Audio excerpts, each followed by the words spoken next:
guys, this is HuffEffects and welcome to my second tutorial on this channel, part 2. And on this tutorial in this tutorial we are going to be learning how to fix a block logo. If you guys don't know what a block logo is, or if you guys are just tuning in to the second part of the tutorial, you should probably go back before you watch this one and watch the first part of the tutorial, because you'll learn a lot and it'll be easier to do this part of the tutorial. So 1 second, I am just going to click do not disturb on so I don't get any of those, notifications while I'm doing this tutorial. And so this is what we have so far. We have the middle part of the logo, which is looking pretty damn good, right? I think so, because it's sexy, it's got the curve. Well, there's no curves. It's got the angles. It's got yeah. So what I want you guys to do now, enough of me fucking around, I want you to duplicate the default duplicate layer. Once again, unlock and make that layer visible. And then I want you to rotate that while holding shift at a -45-degree angle so that it's lined up with that. So I want you to hold A or press A so you can go to your direct selection tool. Go to this anchor right here, click and hold, and drag it up so that you'll see like an intersect. And then I want you to just eyeball it. I'm gonna zoom in so you guys can see that I'm actually eyeballing this, and eyeball it to line it up with this angle, just like that. And then, because it's not gonna line up perfectly on this part of the logo, I don't know why. And I just want you to drag down and line it up with that anchor point. Oh crap! And line it up right with that anchor point, just like that. And then I want you to duplicate that layer, rotate it back to 0, drag it down, and then I want you to make the original logo invisible so that you can line this up with this anchor point so it'll turn white. So it's exactly like that, and it's like the perfect angle, right? So beautiful. And then I want you to make the original logo visible again, and stretch this logo out, line it up on this path so that you'll lock right with that anchor, just like that. And I want you to shift click on the 45-degree angle and unite those two. And once again, if you guys do not have Pathfinder, that's what I'm using right here. You want to go to Window, Pathfinder, or Shift Command F9 for Mac, or for Windows it is Shift Control F9. So, and that's very useful for using Photoshop. Trust me on this. It's very useful. So now what I want you guys to do is remember how there's there's angles here, and this is a flat one. So we're gonna do the flat one first because it's easier. So I want you to duplicate the default duplicate layer, unlock it, make it visible, and then line up the bottom left anchor point with this anchor point right here, and you'll see my mouse turn white, or my arrow turn white, and line it up and stretch it out so that there's no mistakes. Hold shift click that one, and do minus front.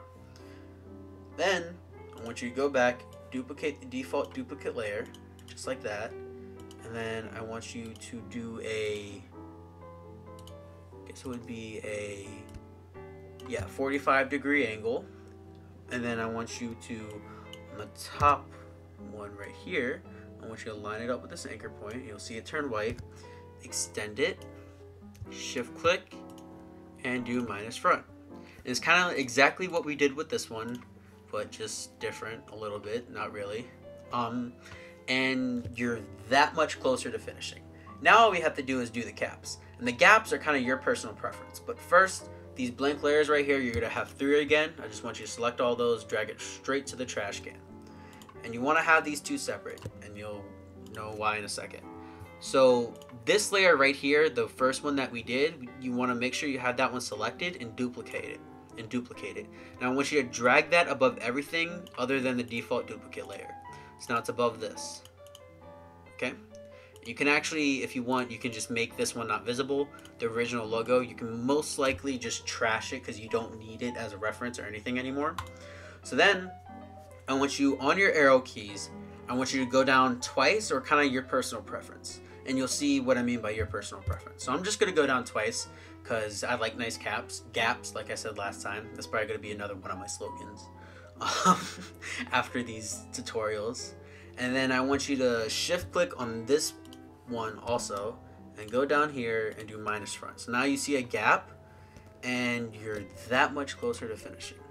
Now, an issue that you have now, and I'm gonna show you. So if you do the same thing, I'm just gonna trash this layer again. So if you do the same thing, you duplicate it, you drag it up, and for this, you wanna have it so that it's an equal on, because this is a tough angle to do. It's not super tough, but you want it to have it equal so that it's horizontally and this angle, the 45-degree angle. So I want you to go up, so however you go up, however many arrows you go up, like how you went down here and went down 2, so I'm gonna go up 2 this way, and then I'm gonna go over 2 also to make it completely even.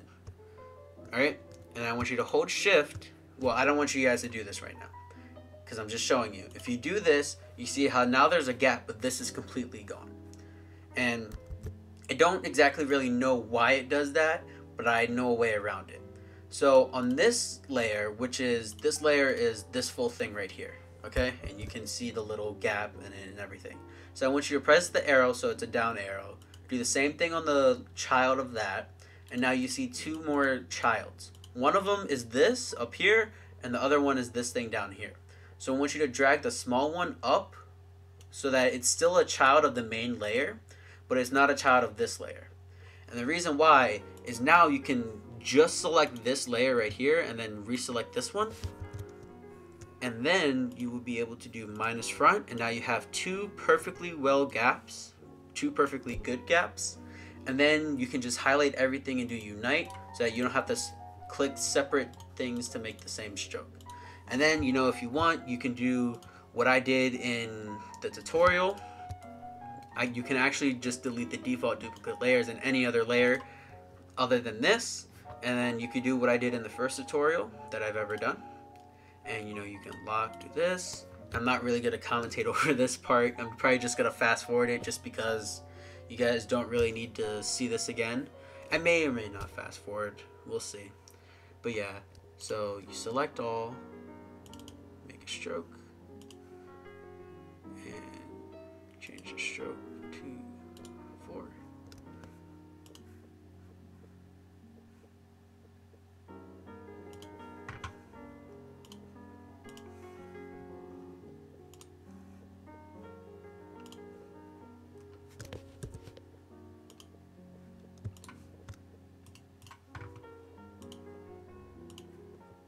And yeah, so now you have this.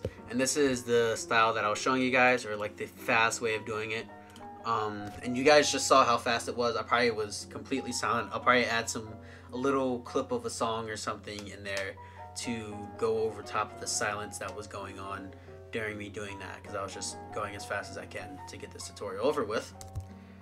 And yeah, so now you have this, and you're trying to figure out, you know, how can I put this into Photoshop without, I don't know, putting it into Cinema 4D in like a 0 depth thing, rendering it out in flat version, and then pen tooling it.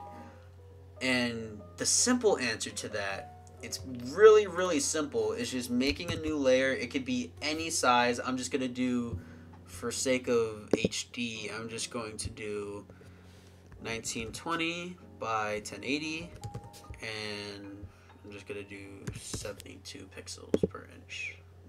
That seems fine. And then that'll load up.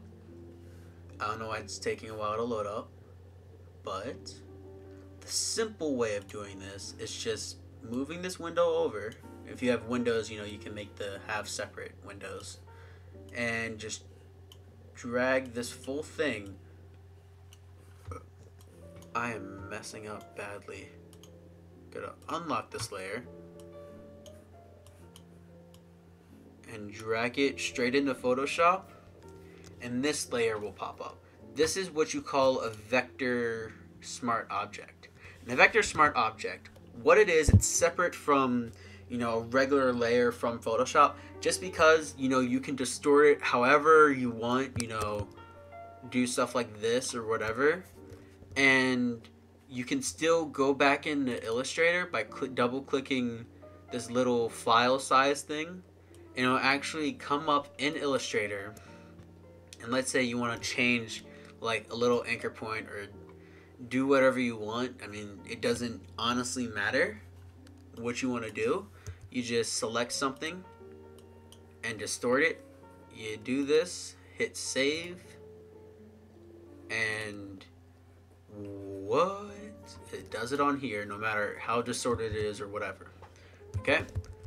Now, an issue also with this is, if you notice, if I go to transform, you cannot warp, distort, or do a perspective transform.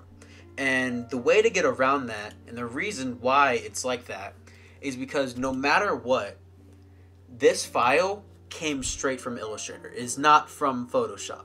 So how you can get around it is right click on that layer and go to convert to smart object. So now you can double click on this again, and it'll go to a new layer on Photoshop. And if you double click it again, it'll go to a new layer on Illustrator. And that's the way you get around it, because now it's a Photoshop layer, technically. So, and the great thing about vector layers or vector smart objects is no matter how big, oh shit. Yeah, that's an issue, guys. You guys actually want to, before you make it a smart object in Photoshop, you're gonna make it the size you want, because no matter how big or how small or how whatever size you make it, it will stay the highest quality possible. See? So I can make it as big as I want. I can make it super small, right? Because this usually doesn't work. You can make it super small, so you see how pixelated it looks? It's usually going to stay pixelated when I make it big. Nope, not in here. So you can make it as big as you want. You know, center it. And then right click, do the convert to smart object, and now you can do all the warps. You know, you can blow up the text like this or something, and go to perspective and do like this, something like this. I don't know what I'm doing. And yeah, it looks like cool, you know. It's like a whole new logo. But yeah, so that's how you make a logo in Illustrator, how you revise a logo in Illustrator and bring it into Photoshop and do whatever you want. So yeah, I hope you guys liked it. If you have any questions or you want me to fix your logo, no matter if it's a complex block logo or simple block logo or a very curvy logo or anything, I will be willing to fix it for free right about now. I don't know how long that offer is going to be on the table, depending on how many requests I get for fixing logos. But yeah, so I'm getting a phone call right now. I'm not going to answer it because I'm doing a tutorial. And yeah, so I'll talk to you guys in a little bit. As always, stay simple and sexy. If you have any questions, email me, tweet me, anything. I love you guys. No homo, full homo, I don't give a shit. And yeah, peace, guys.